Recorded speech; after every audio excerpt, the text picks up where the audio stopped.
Linn, and I'm a PhD student in medieval literature at St. Louis University, where I teach first-year composition, literature survey courses, and creative writing.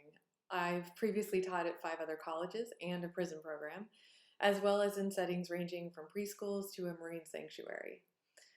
Though the medieval meets modern juxtaposition that I'm about to describe is probably most suited to slightly older audiences like high schoolers or college students, both items I'm going to discuss are a bit complex.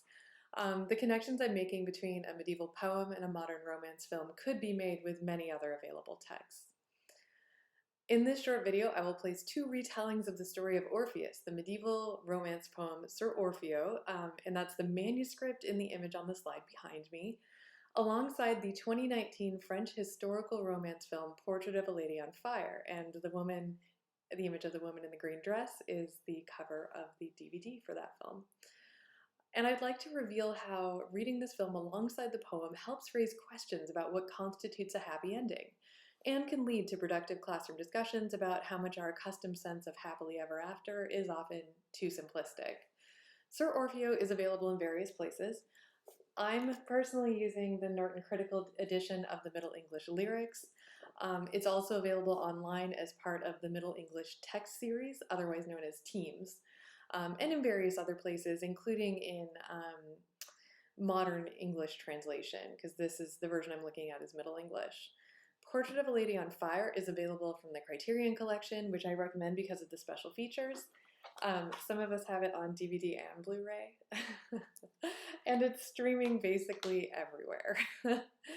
All right, so the image on my next slide is a painting of the story of Orpheus and Eurydice created by the painter character in the film and based on the Latin poet Ovid's version of the story. Orpheus is a musician who travels to the underworld to bring back his dead wife, but he is not allowed to look at her until they've reached the world of the living. He does look, and she is lost to him forever. Ovid tells us that Orpheus can only bring himself to love young men after the loss of Eurydice, and so even in this 2,000-year-old version of the story, there are questions about what possibilities happily ever after might include. Note that we're following behind the painter character who's wearing blue in this film, like Eurydice. All right. In Portrait of a Lady on Fire, a young female artist in the 18th century travels to Brittany to make a portrait of a young woman, the young woman who's on fire in this slide image, to send to her intended husband. The painter and subject fall in love. The film, a queer love story, asks questions about whether it is better to fight to remain together or choose to continue a relationship only within the dimensions of artistic representation and memory. The film attempts to recover agency, or at least artistic control, from a narrative otherwise destined to become merely another doomed romance, and looks for, and I would argue finds, some consolation in the realm of art. During the film, 3 characters discuss the story of Orpheus and Eurydice. One states that there is no good reason for Orpheus to have looked back, another that he simply couldn't resist because his love was too strong, and the other that the story is about the importance of memory and that Orpheus has made the choice of a poet rather than a lover. In the film, the 2 lovers look to the story of Orpheus to find ways they can insert moments of choice and control into their own narrative. This makes the film similar to the medieval poem Sir Orfeo that also borrows from this classical story, particularly the way in which the fairies who kidnap the queen in Sir Orfeo elevate art above other considerations. In Sir Orfeo, a type of medieval story poem called a Breton lay, Orpheo's wife does not die, but is taken by fairies who imprison stolen human beings within an often stasis-like enchantment.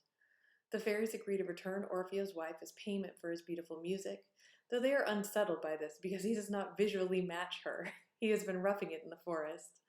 In this version, Orfeo and his wife successfully escape.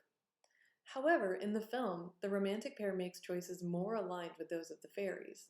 They collaborate on artistic projects and capture each other in visual representations. And since they both deeply care about art, this is meaningful. This is a happier ending than most. Like the fairies, they choose artistic harmony and memory. They decide to look back and keep looking back. The ending of the film helps raise questions about romance as a genre and about who gets to have a happy ending and why we think particular endings are happier than others. Medieval lays like Sir Orfeo are often retellings of existing stories that reflect the storyteller's reading or interpretation of the source material. Even more than a retelling of Ovid, Portrait of a Lady on Fire set in Brittany, see the beach scene in this slide, is a modern Breton lay in the tradition of medieval poems like Sir Orfeo that explore ideas about love. Comparing them helps us ask similar questions and develop our own readings and retellings of these stories. In the image on this slide, the lady on fire of the film's title poses in the landscape with her back to the viewer.